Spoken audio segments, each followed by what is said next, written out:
Welcome back to blvd.com. I am Dan the Wheelchair Van Man, and here we're taking a look at a 2024 Kia Telluride, where we've just got done installing this set of Sure Grip push rock hand controls.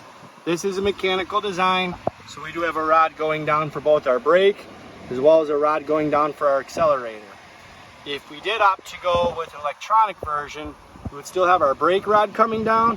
However, there would be no rod coming down for our accelerator on the right hand side.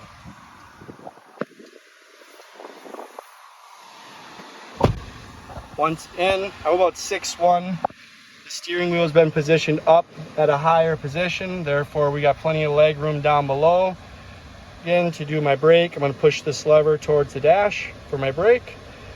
I'm going to rock this back for my accelerator. We have someone else that's going to drive the vehicle. We do have an accelerator lockout that we can rotate this tab. At that point, if someone attempts to pull on the accelerator, it will not move, activating the accelerator. If you want to see a showroom near you where you can learn more about all the Sure Grip hand controls, both mechanical and electronic, check out blvd.com and locate a dealer nearest you.